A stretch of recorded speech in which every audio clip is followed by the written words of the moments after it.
Hai, selamat malam, salam sejahtera. Paling mengejutkan, pendedahan terkini daripada Rafizi Ramli adalah apabila kapal perang Malaysia yang tak siap-siap ini dikatakan oleh Rafizi. Pendedahan pertama mengatakan bahawa DCNS sudah diberi surat niat sebelum pun BNS dapat kontrak projek kapal perang LCS. Wow, apa cerita ini? Ikuti terus ulasan ini, jangan kemana-mana.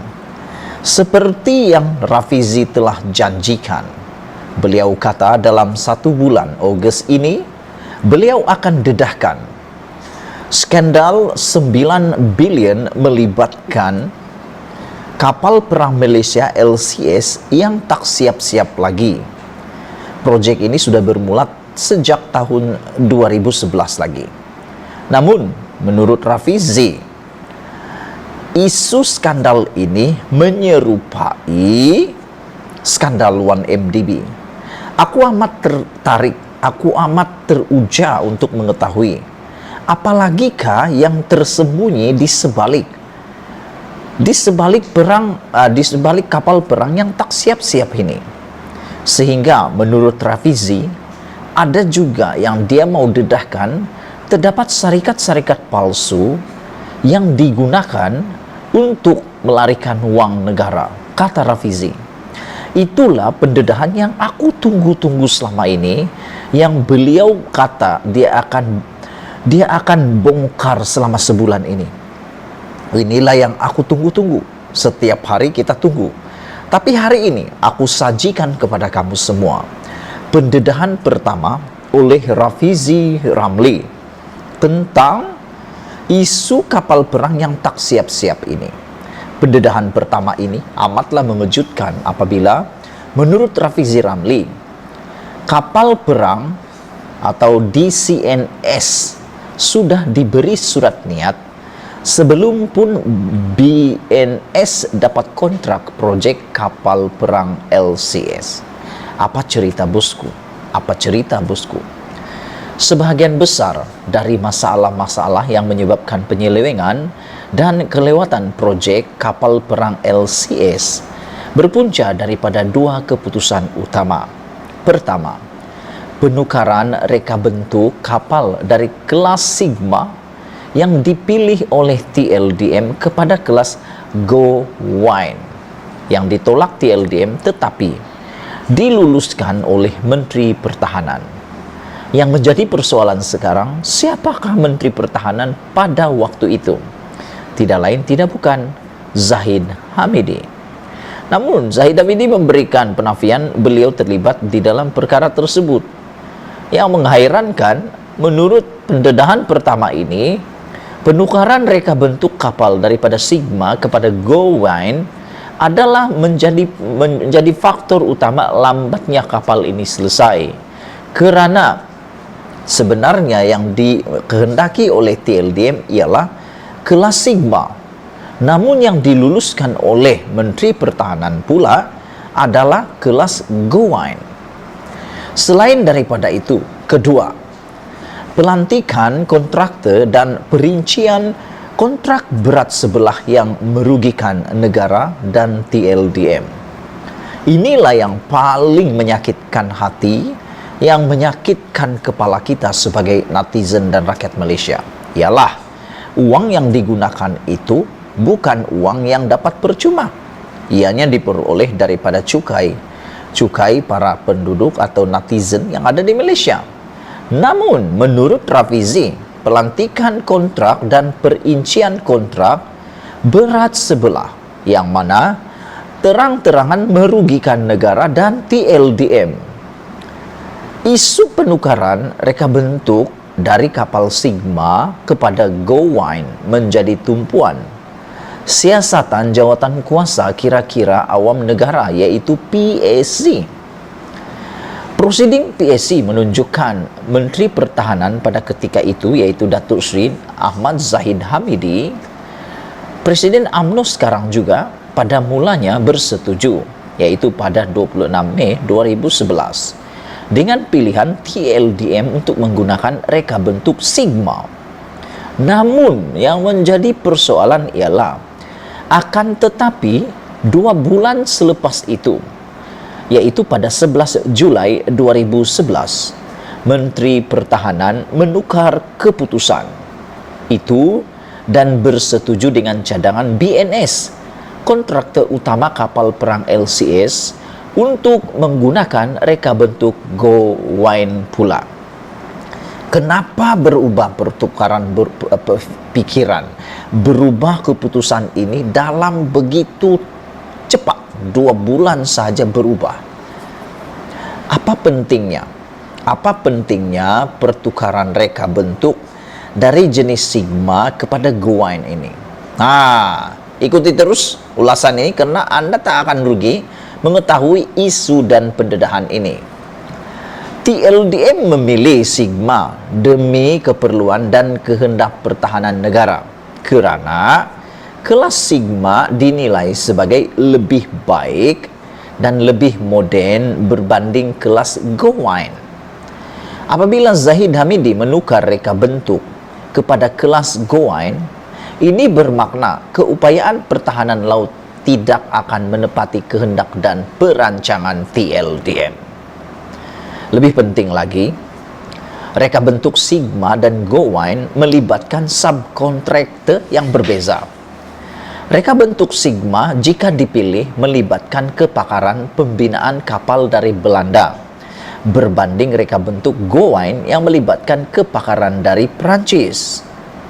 Dari sinilah kita dapat menyelami punca sebenar berlakunya skandal ini. Ada pihak berkepentingan yang mahukan subkontraktor dari Perancis dipilih untuk membekalkan reka bentuk dan membina kapal LCS ini, walaupun keputusan TLDM adalah untuk kapal kelas Sigma. Wow, lebih menarik, tambah menarik. Subkontraktor dari Perancis ini bukan asing lagi dalam skandal pembinaan kapal di Malaysia. Akhirnya, subkontrak yang dilantik adalah DCNS, yaitu kontraktor yang sama terlibat dalam pembinaan dan perbekalan kapal selam Skropeni. Lebih teruk lagi, dokumen-dokumen dalaman BNS yang dibocorkan kepada saya turut mengandungi dokumen berikut. Pertama, sebut harga dari DCNS bernomor 10 DCI SASI 0097 kepada BNS bertarikh 23 Desember 2010. Sebut harga dari DCNS bernomor 11 DCI ASI 0029 bertarikh 4 April 2011. Surat niat atau letter of intent dari DCNS bernomor BNS SGPV LOI 1011 bertarikh 21 Oktober 2011. Tarik sebut harga dari DCNS sebagai subkontraktor kepada BNS sebagai kontraktor utama kerajaan Malaysia adalah sangat penting apabila kita membandingkan garis masa skandal ini. Surat lantikan Letter of Award dari Kerajaan Malaysia melalui Kementerian Pertahanan untuk melantik BNS sebagai kontrak projek kapal perang LCS hanya dikeluarkan pada 16 Disember 2011. Ini bermakna DCNS bukan saja telah mendapat maklumat sepenuhnya mengenai rundingan pembinaan kapal perang ini, malah DCNS telah pun menghantar sebut harga dan diberikan surat niat sebelum pun BNS dilantik menjadi kontraktor utama. Satu siasatan dalaman BHIC, Boston Heavy Industry Corporation, yaitu salah satu syarikat induk yang memiliki BNS, telah membuat kesimpulan berikut.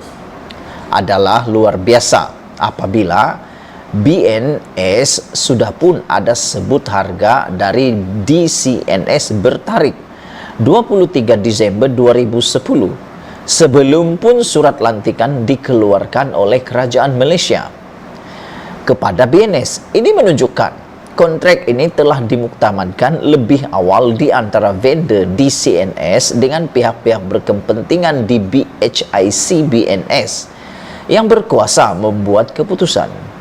Sejarah DCNS dan amalan korupnya yang merasuah individu-individu semasa rundingan kontrak pertahanan diketahui umum dan telah menjadi kes mahkamah di Perancis setelah pihak berkuasa Perancis menyerbu pejabat DCNS dan Thales. Saya yakin rakyat Malaysia bersetuju dengan saya bahawa pegawai-pegawai di BHIC BNC adalah ikan bilis yang tidak mempunyai kuasa untuk mengubah keputusan strategik pertahanan negara dengan menukar reka bentuk kapal perang dari yang diputuskan oleh TLDM kepada yang ditolak TLDM. Melihatkan kepada keputusan Menteri Pertahanan pada ketika itu, yaitu Zahid Hamidi, yang menukar keputusannya dari memilih Sigma kepada Gowine yang dibekalkan di CNS, juga membayangkan ada campur tangan pihak yang lebih atas dari Menteri Pertahanan sendiri. Sebab itu, saya nyatakan sebelum ini bahawa bekas Perdana Menteri Datuk Seri Najib Tun Razak tidak boleh lari dan cuci tangan sebelum dalam skandal ini. Satu-satunya pimpinan politik yang mempunyai kuasa untuk mempengaruhi pertukaran reka bentuk kapal pada masa yang sama mempunyai sejarah hubungan dengan DCNS melalui pembelian kapal skrup ini ialah Najib Razak.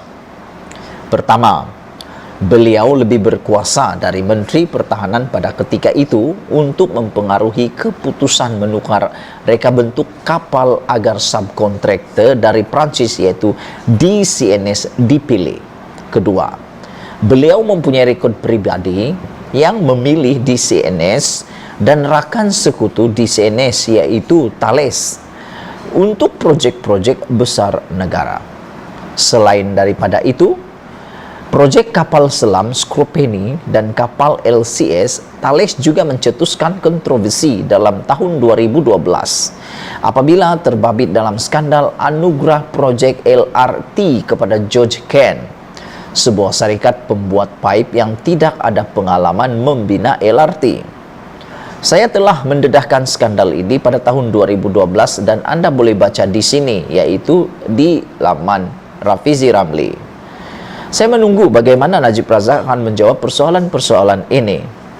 Pada masa yang sama, saya akan terus mendedahkan pelbagai penyelewengan yang telah berlaku sehingga menyebabkan tidak ada satu kapal pun yang disiapkan setakat ini. Ditulis oleh Rafizi Ramli, Timbalan Presiden Keadilan 8 Ogos 2022. Malaysia kita punya, kita jaga sama-sama, cintai Malaysiaku. Kita jumpa lagi. Bye-bye.